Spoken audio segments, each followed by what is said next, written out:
Olá, Carlos Borges aqui, este é o canal Audio Waycast e vamos ao nosso boletim que eu estou colocando aí no nosso grupo, o boletim edição número 12 e nós vamos falar nessa edição sobre o gnosticismo. De todas as diversas interpretações do cristianismo que apareceram no século II, nenhuma foi tão perigosa, nem esteve tão perto de triunfar como o gnosticismo. O gnosticismo não foi um grupo ou uma organização compacta que surgiu diante da igreja, mas foi, antes de tudo, um movimento que existiu tanto dentro do cristianismo como fora dele, e que dentro do cristianismo tratava de interpretar a fé em termos inaceitáveis para os demais cristãos. Como movimento, o gnosticismo sempre foi amorfo e, portanto, é impossível assinalar um chefe.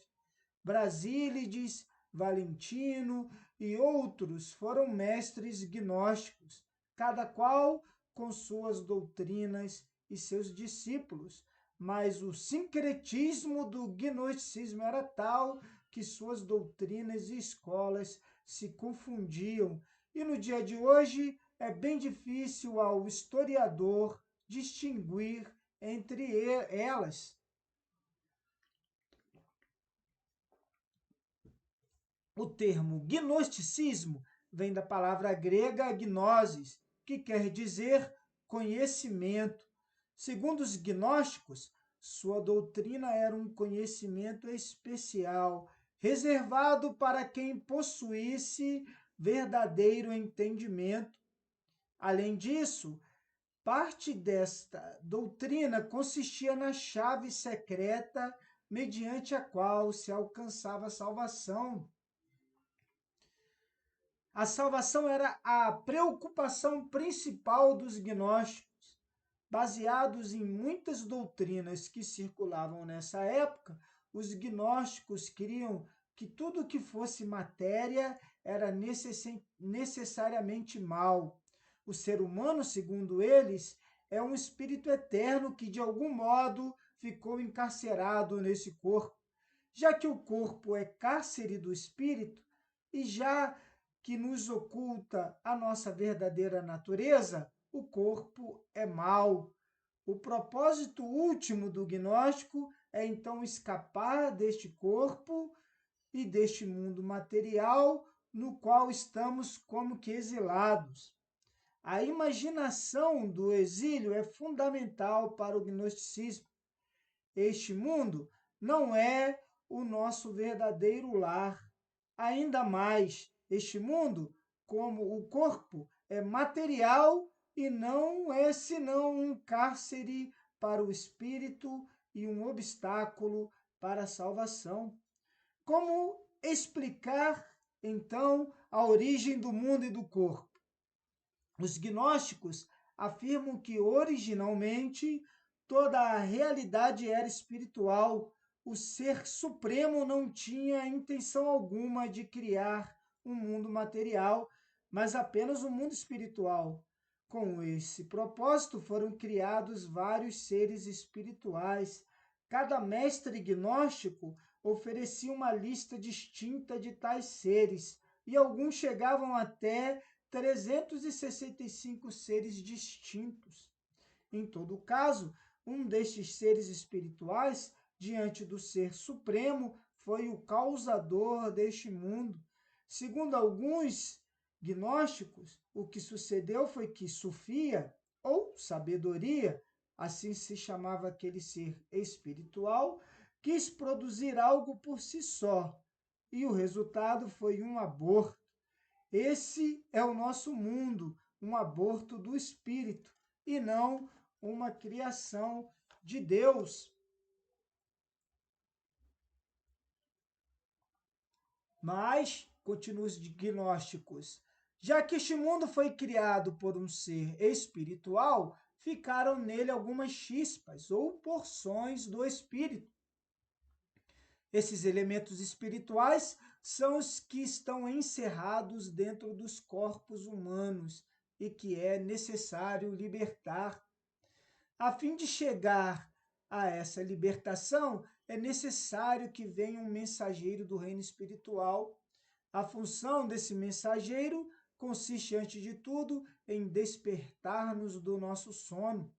Nossos espíritos estão adormecidos dentro dos nossos corpos, deixando-se levar por impulsos e as paixões do corpo, e é necessário que alguém venha de fora para nos despertar e recordar quem somos, incitando-os assim a lutar contra nosso encarceramento.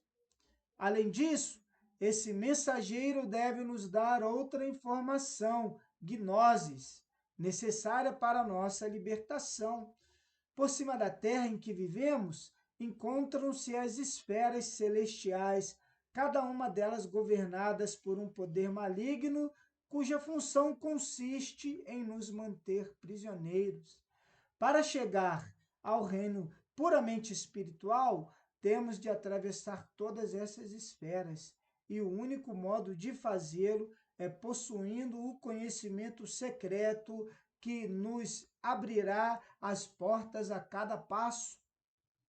Algo como um santo e uma senha, sem os quais o caminho nos será vedado. O mensageiro celestial foi enviado, então, para nos comunicar esse conhecimento secreto, sem o qual não há salvação. No gnosticismo cristão, também havia gnósticos fora do cristianismo. Esse mensageiro é Cristo. Segundo os gnósticos cristãos, o que Cristo fez foi vir à Terra para nos recordar de nossa origem celestial e para nos dar o conhecimento secreto sem o qual não poderemos regressar às moradas espirituais, já que já que Cristo é um mensageiro celestial e já que o corpo e a matéria são maus, a maioria dos gnósticos cristãos pensava que Cristo não podia ter tido um corpo como o nosso. Alguns diziam que o seu corpo era pura aparência, uma espécie de fantasma que parecia ter corpo físico por meios milagrosos. Outros diziam que tinha corpo, mas que esse corpo era feito de uma matéria espiritual distinta dos nossos corpos. A maioria negava o nascimento de Jesus, pois tal nascimento o havia colocado sob o poder deste mundo material.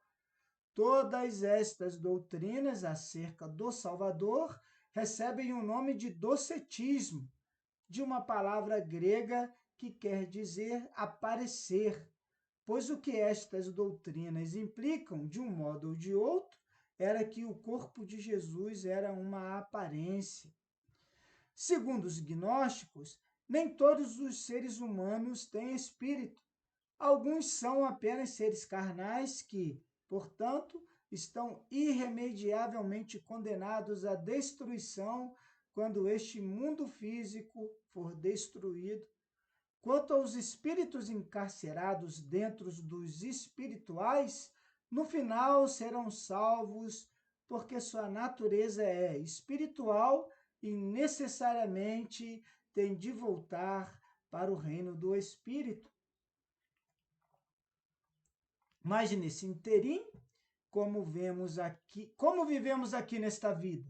Diante desta pergunta, os gnósticos respondiam de dois modos distintos. A maioria dizia que, já que o corpo é o cárcere do espírito, o que temos de fazer é castigar o corpo para debilitar o seu poder sobre o espírito e para que suas paixões não nos arrastem.